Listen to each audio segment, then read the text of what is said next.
Math Infinité, la chaîne consacrée à l'enseignement des mathématiques à l'université.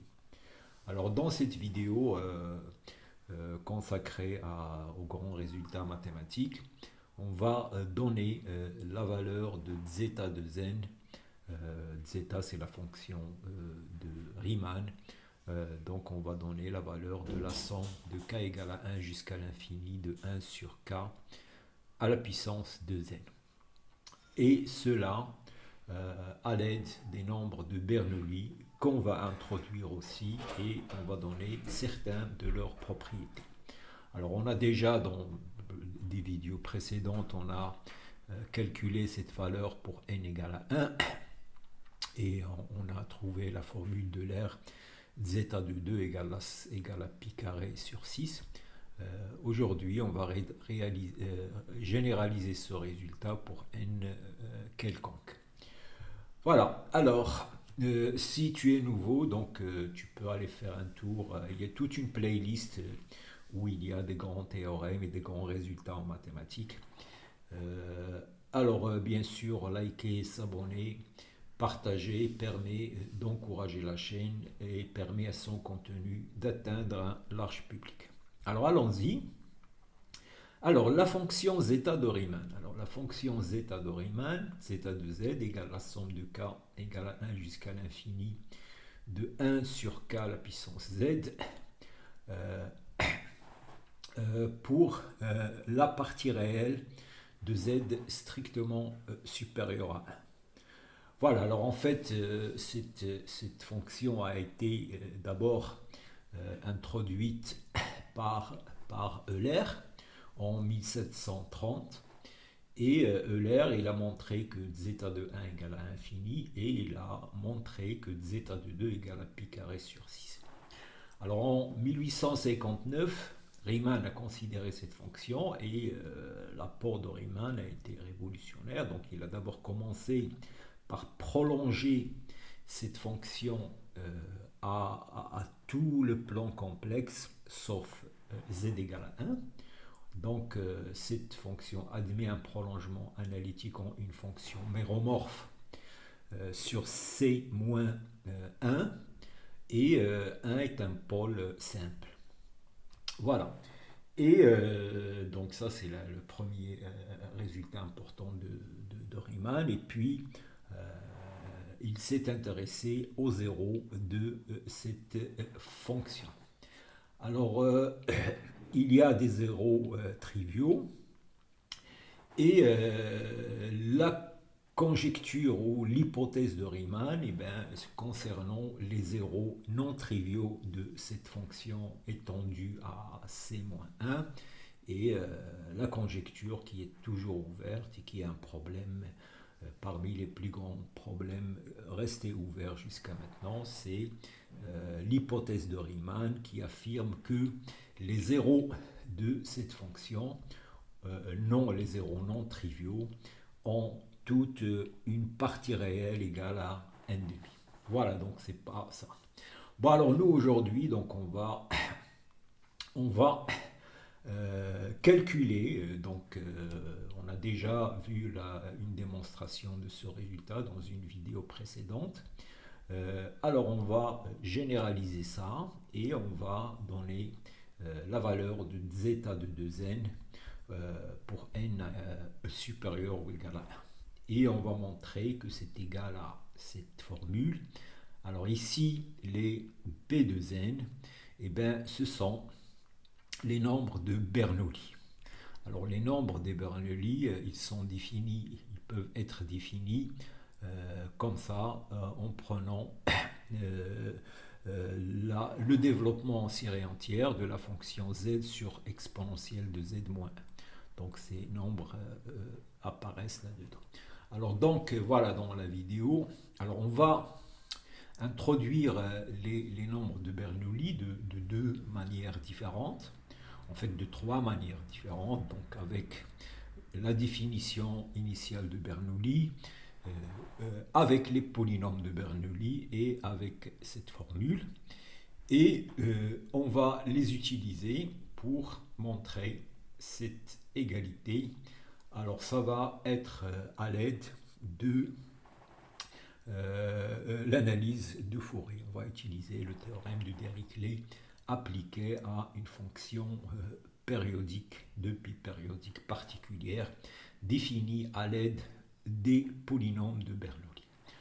Voilà, donc si vous restez jusqu'à la fin, donc vous allez voir les différentes définitions des nombres de Bernoulli et la démonstration complète de cette formule. Alors il y a pas mal donc ça c'est accessible à des étudiants qui ont un DEUG en mathématiques, ils peuvent suivre. Voilà, il n'y a rien de très très difficile dans cette vidéo. Alors allons-y. Alors, pour introduire les nombres de Bernoulli, on aura besoin des sommes de Bernoulli. Alors, les sommes de Bernoulli, c'est la somme la somme SPN, c'est la somme de k égale à 1 jusqu'à n-1 de k à la puissance p.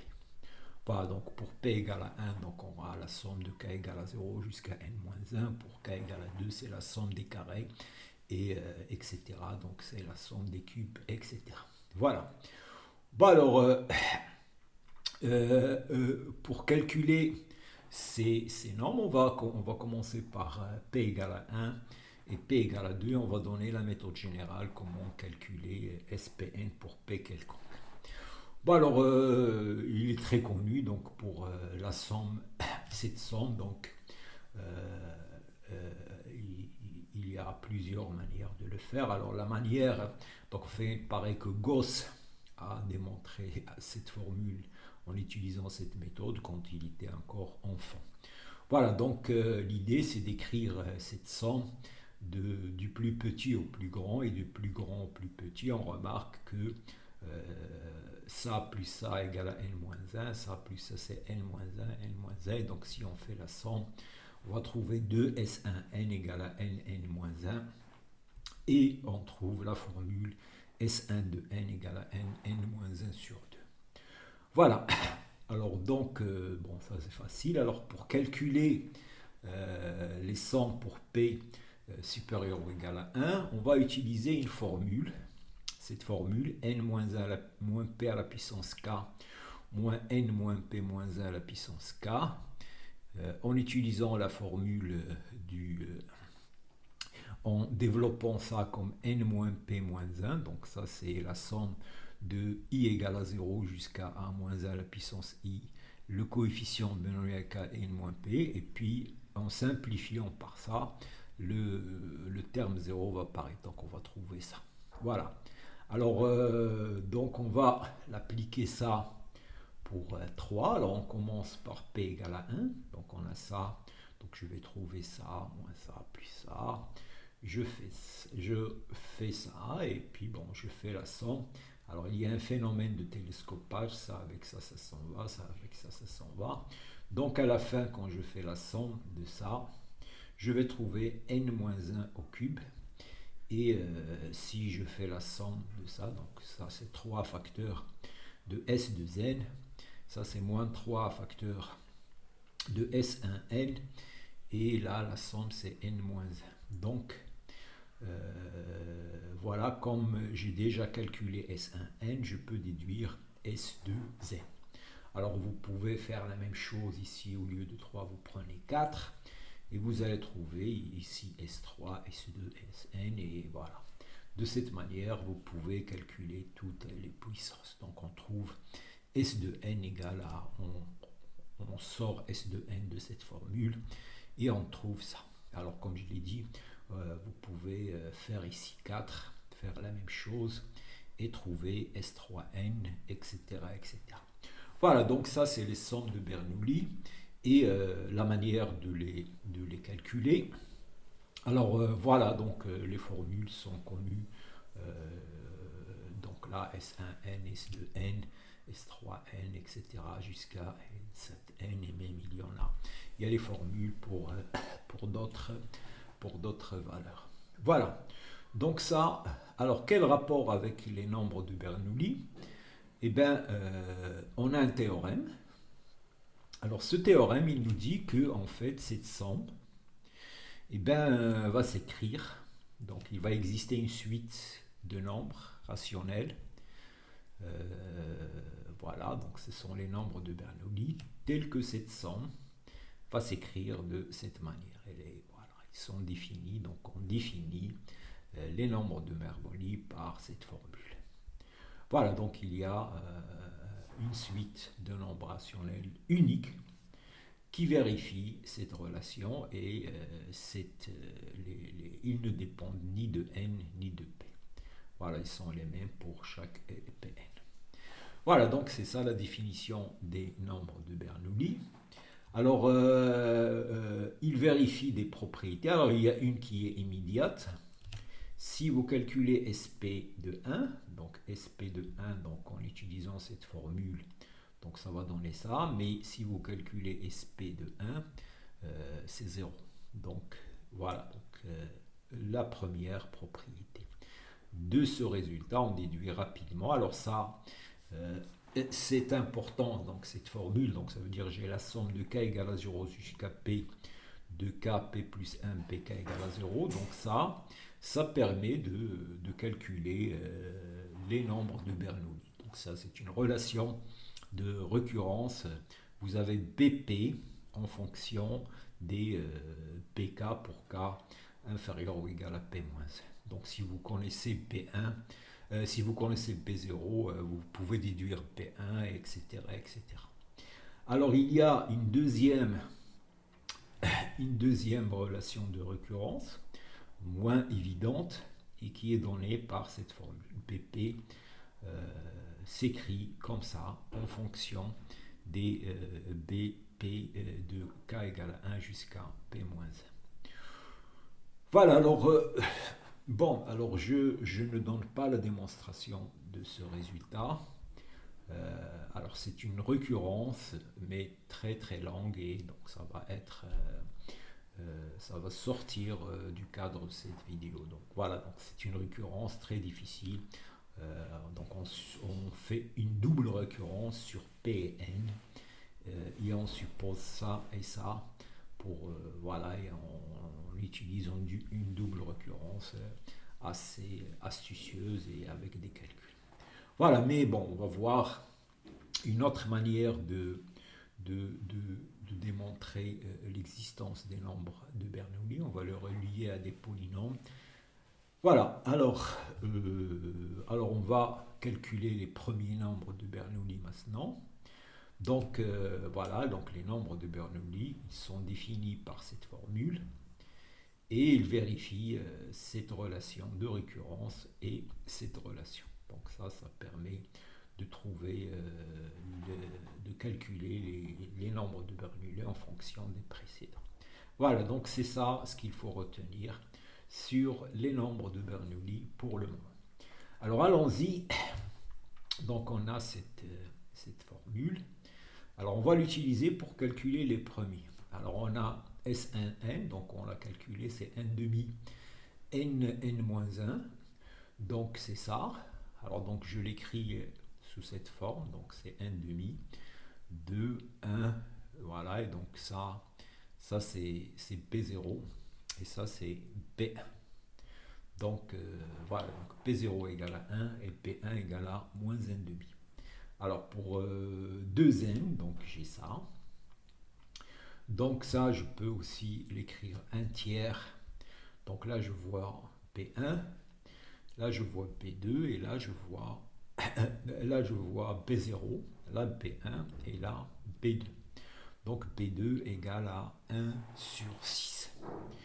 Alors maintenant, je fais S3 de n. Alors je vois que le coefficient pour K, pour ici, K égale à P, c'est-à-dire le coefficient de n n'existe pas, donc P3, pour K égale à 3, P3 va être égal à 0. Donc P3 égale à 0. Maintenant, je vais utiliser cette formule pour calculer P4. Donc j'utilise cette formule pour calculer P4. Donc j'écris donc P0 plus 5 P1 je fais ici P égale à 4, donc P0 plus 5, P1 plus 10, P2, 5, P4 égale à 0. Et je déduis P4 et on trouve que P4 égale à moins 1 sur 30. Voilà, donc ça l'objectif, c'est de montrer qu'on peut calculer en utilisant la formule qui définit les nombres de Bernoulli. En utilisant cette formule, on peut calculer les nombres de Bernoulli jusqu'à un certain ordre, ce qu'on veut. Voilà, donc ça c'est pour manipuler un peu ces nombres. Alors, une remarque importante, c'est que on a remarqué que P3 égale à 0. Donc, en fait, ça c'est une propriété. Les P de P plus 1 sont tous égaux à 0 pour P supérieur ou égal à 1. Voilà, il y a P0 égale à 1 et P0 égale à 1 et P1 égale à 1 demi. Donc P1 est différent de 0, mais tous les autres tous les termes d'indices impairs sont nuls. Alors la preuve, on va faire une récurrence forte. Bon, alors on suppose P3 égale à 0, donc c'est vérifié, on a vu que P3 égale à 0. Alors, et on va utiliser cette formule. Alors, on va supposer que P3 jusqu'à P de P moins 1 égale à 0. Et on va montrer que P de P plus 1 égale à 0. Alors, d'après cette formule, P de P plus 1 égale à moins 1 sur 2P. Ici, de P plus 1, la somme de K égale à 1 jusqu'à 2P. K, voilà, donc je le remplace ici. Alors, je prends ici K égale à 1. Pour K égale à 1, je vais avoir P1. Et tous les autres termes d'indices impairs vont être nuls par hypothèse jusqu'à 2P moins 1. Donc ce qui va rester ici, donc là j'ai P1, puisque P1 je sais que c'est égal à moins 1,5. Et donc là il va rester tous les termes d'indices impairs. Tous les termes d'indices pairs. Les termes d'indices impairs sont nuls par hypothèse de récurrence. Donc j'ai ça. Sauf P1 qui est différent de 0. Donc j'ai cette écriture. Bon, alors ça, c'est moins 1. Donc il y a un moins 1. Alors ici, ça commence à 0. Donc avec un moins. Mais pour 0, ça me donne 1. Puisque je vais avoir ici P0. Donc ça me donne 1. Je l'ajoute ici. Donc ce 2, il y avait 1, mais j'ajoute 1 ici. Parce que je le retranche ici en prenant K égale à 0. Donc voilà.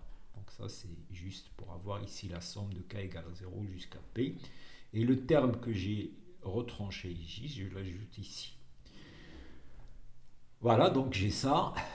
Alors maintenant, donc ça je le garde. Alors ça, je l'ai. Alors maintenant, j'ajoute les termes de degré d'indice impair. Ils sont nuls, donc ça en fait c'est 0. Donc ça c'est 0, mais je l'ajoute pour avoir une somme ici. Voilà.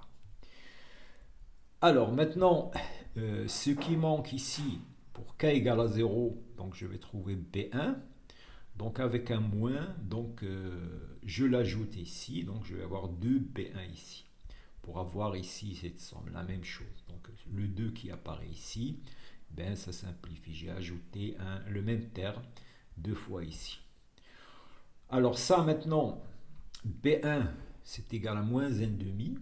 Donc ça simplifie avec ça. Donc là j'aurai ça, ça c'est 2P plus 2. Donc ça simplifie. Donc il va rester la somme de K égale à 0 jusqu'à 2P de PK. Voilà, c'est ce qui reste ici. Mais ça, c'est moins P de P plus 1 à cause de cette formule, la formule que j'ai ici. Donc en fait, j'ai trouvé que P de P plus 1 égale à moins P de P plus 1. Donc 2 fois 2P plus 1 égale à 0. Et donc j'ai montré que P de P plus 1 égale à 0. Et on a le résultat. Voilà, donc on a montré. Voilà, donc ça, l'objectif, c'est de manipuler ces nombres. Et voilà, donc c'est une très belle récurrence qu'on peut donner comme exercice. Voilà, il y a des petites astuces ici à ajouter, à retrancher. Voilà. Alors maintenant, la fonction génératrice des nombres de Bernoulli. Donc la fonction x sur exponentielle de x moins 1, il va s'écrire la somme de n égale à 0 jusqu'à l'infini de Pn xn n factoriel.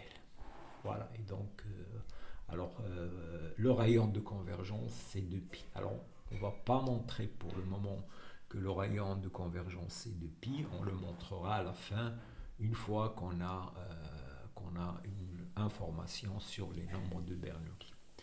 Voilà, donc on va juste montrer cette égalité-là.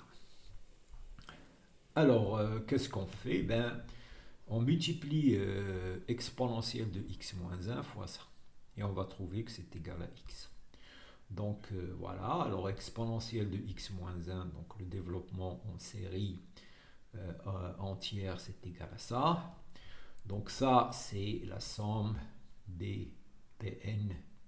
Voilà, donc là, c'est la somme sur Nm, donc c'est un produit. Alors maintenant, je vais poser ça égal à k.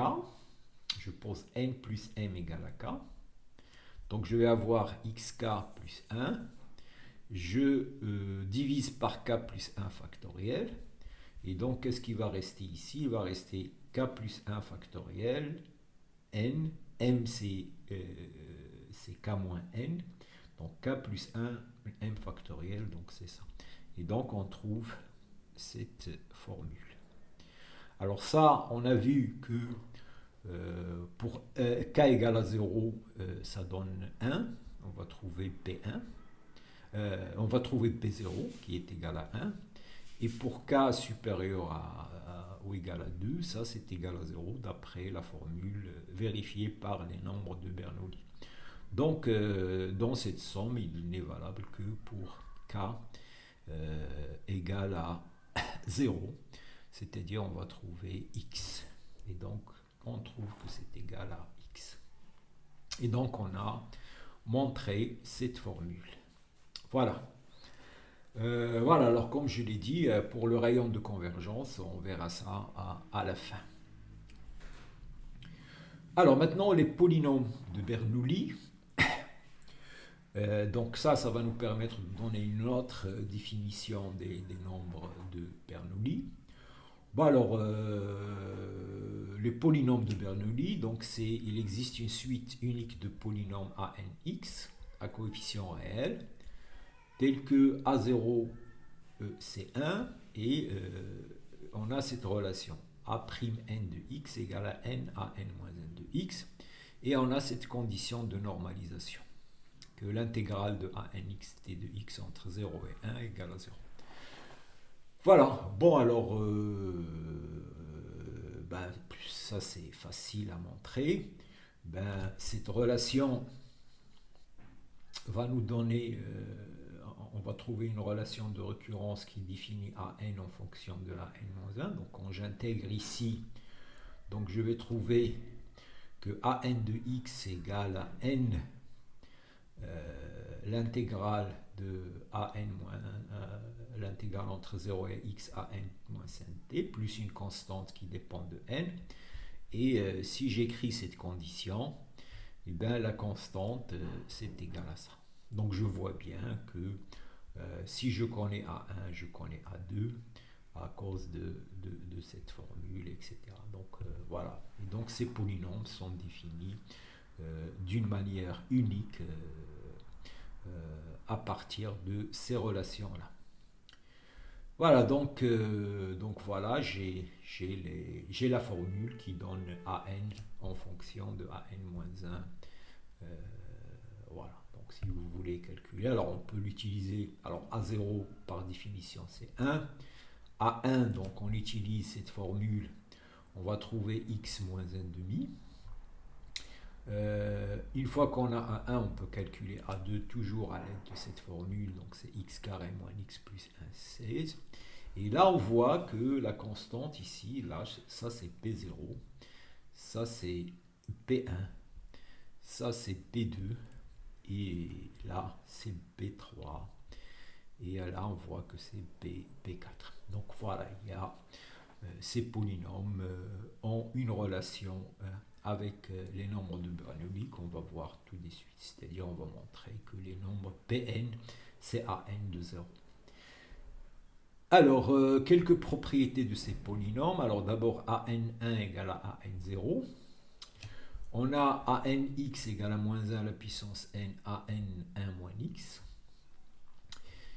Et donc ça, de cette relation, on peut déduire que An de 0 égale An de 2p plus 1 égale à moins An de A de p plus 1 de 1, mais comme ils sont égaux, donc on va voir ça.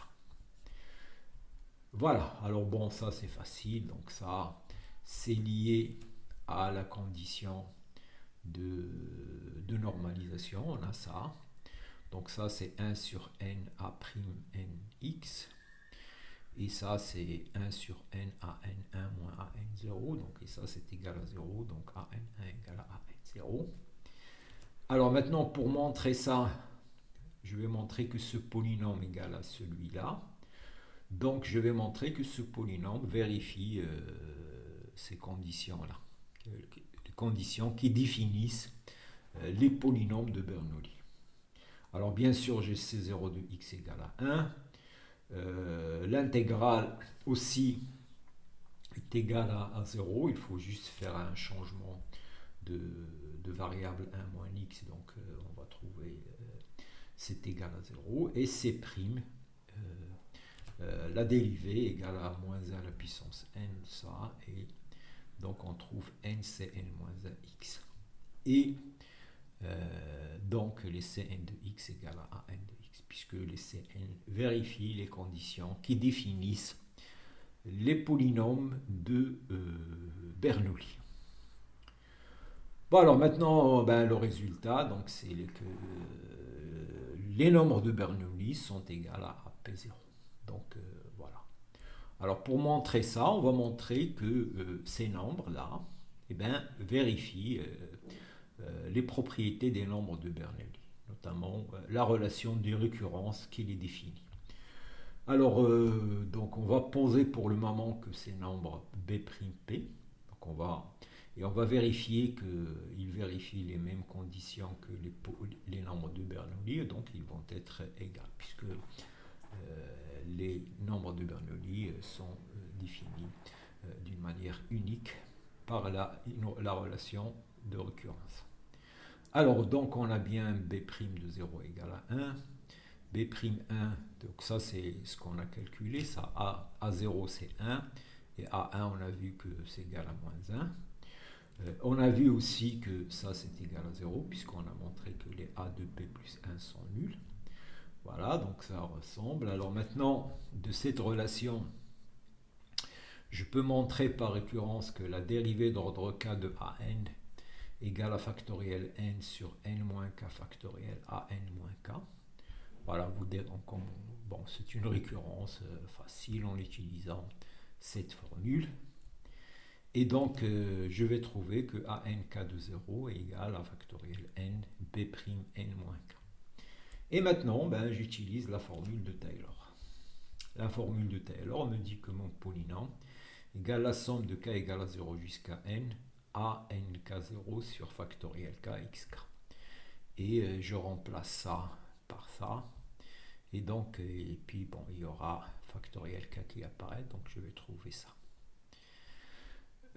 Voilà, donc B'P qui est AP de 0, qui est aussi AP de 1, avec cette formule qui c'est égal à ça. Je peux faire un changement de paramètre P moins K égale à K, et je trouve égal à ça. La somme de K égale à 0 jusqu'à P, nombre monomial Kp, B'K. Voilà, et ça, Donc j'ai B'P, donc pour k égale à 0, je vais trouver ça, plus cette somme. Et donc j'ai cette somme qui est égale à 0. Et c'est ça ce qui définit les nombres de Bernoulli. Ce sont des nombres qui vérifient cette relation. Et donc par unicité, je vais trouver que B'P égale à Bp. Et on a, voilà, donc ça, on peut utiliser, cette définition, ça comme définition des nombres de Bernoulli. Et on a cette relation-là. Donc, voilà. Bon. Voilà, alors maintenant on arrive au cœur de ça, la relation entre la fonction zeta de Riemann et les nombres de Bernoulli. Donc en fait, on va calculer zeta de 2n. Voilà, donc la fonction zeta de Riemann, donc il est donné par cette formule. Alors, comme je l'ai dit au début, cette expression a été prolongée analytiquement à c moins 1. Et bon, ça a donné, il y a l'hypothèse de Riemann, voilà, que l'extension de cette fonction à la fonction méromorphe qui étend cette fonction à c moins n, à des zéros. Alors, les zéros non triviaux, il y a des zéros triviaux, ont une partie réelle égale à n demi. Ça, c'est l'hypothèse de Riemann. Voilà. Donc, voilà. Alors, on a déjà la formule de l'air. Donc, ça, je l'ai déjà donné dans des vidéos précédentes. Et maintenant, on va montrer cette formule. Voilà, alors pour montrer cette formule, on va utiliser de l'analyse de Fourier. Donc je considère cette fonction de pi périodique définie par fn de x égale à a2n x sur 2pi pour x entre 0 et pi. Donc je la définis comme ça sur 0 de pi et je l'étends par périodicité de pi. Alors la première remarque, c'est que si je prends un x, donc je peux toujours l'écrire y plus 2k pi avec y appartient à 0 de pi. Et si je calcule f de x, donc c'est a de par périodicité, c'est ça. Alors ça, c'est égal à ça à cause de la formule qu'on a montrée pour les polynômes à n. Bon, alors ici, comme c'est pair, donc c'est égal à ça. Et ça, c'est fn de 2pi moins y. C'est fn de moins y, donc c'est fn de moins x. Donc cette fonction est paire. Donc voilà, cette fonction est paire. Alors, il est continu à droite de 0. Donc par parité, il va être continu à gauche de 0. Et il reste à montrer la continuité à droite et à gauche de 2pi, donc à cause de cette formule. Donc ça, c'est égal à ça, égal aussi à ça, donc égal à ça, et donc il est continu sur R. Donc cette fonction est continue sur R, et bien sûr, elle est de classe C1 par morceau, puisque c'est la restriction d'une fonction polynôme. Voilà, donc cette fonction est paire, continue et de classe C1 par morceau. Voilà, alors donc le théorème de Dirichlet, il me dit que la série de Fourier associée converge vers fn de x. Alors dans la série de Fourier, les coefficients de Pn sont nuls puisque la fonction est paire. Donc voilà, on a cette formule, quel que soit x, fn de x égale à a0 de fn, la somme des AKFL. Alors les coefficients de Fourier, A0 est donné par cette formule et AK est donné par cette formule. Alors A0 de Fn c'est nul puisque c'est l'intégrale de A, donc en faisant un changement en pesant ça égale à x sur 2p égale à u, donc An de f c'est cette intégrale. Et ça, c'est les polynômes de Bernoulli ont une intégrale nulle. Voilà, donc ça c'est nul. Donc Fn égale à ça. Alors on va calculer AK de Fn. Alors allons-y, donc AK de Fn égale à ça. Je fais un changement de paramètre, U égale à X sur 2pi. Donc je vais obtenir ça, et là je vais utiliser une intégration par partie.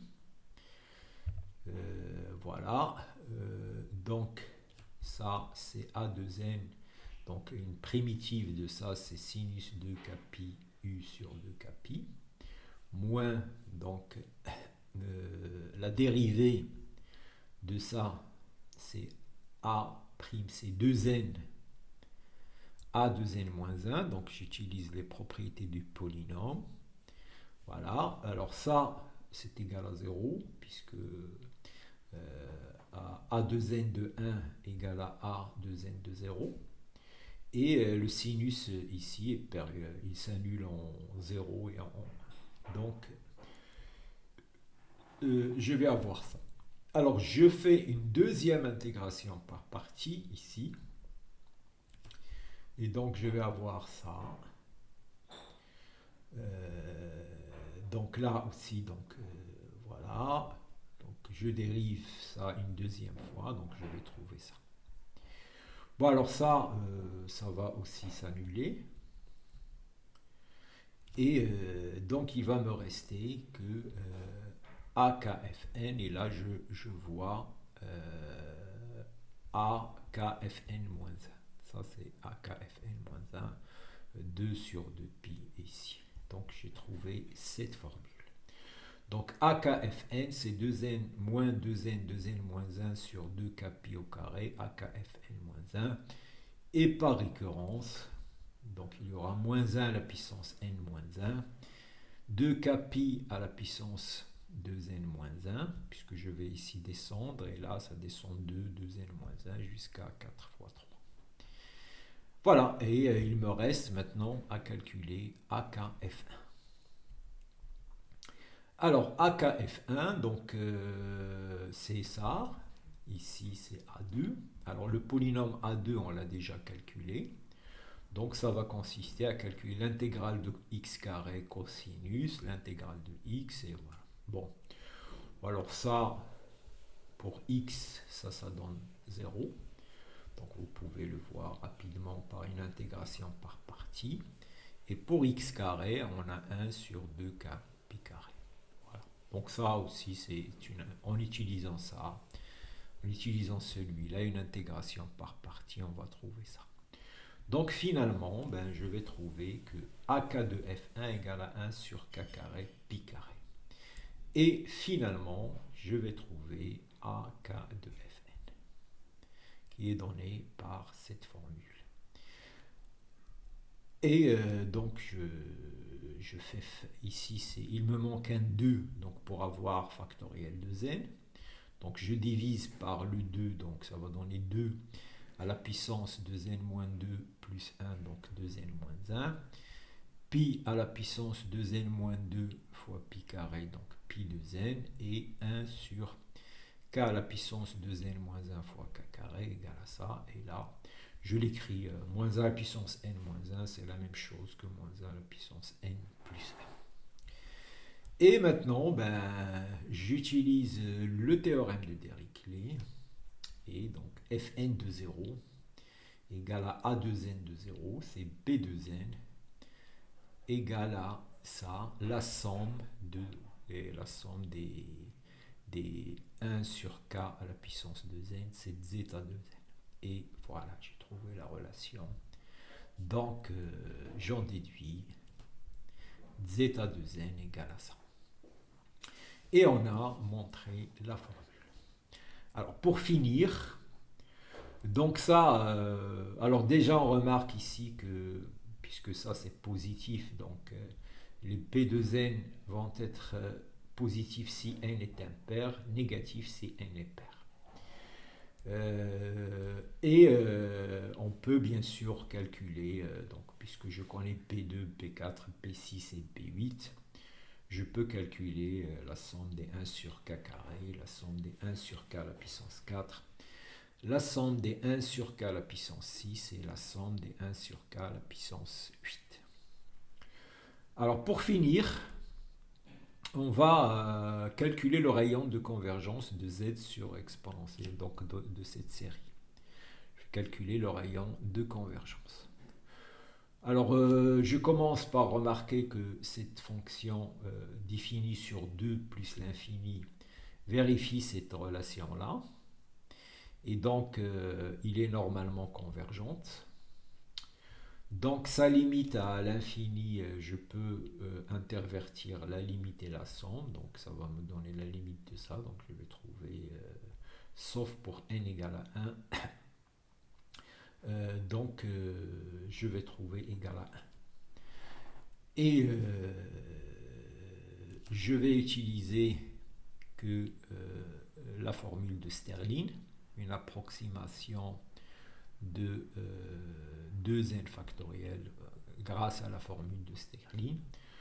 Et donc, la valeur absolue de P de n, on a vu que la valeur absolue de P de n, c'est ça fois zeta de 2n. Ça, c'est équivalent à 1 au voisinage de l'infini.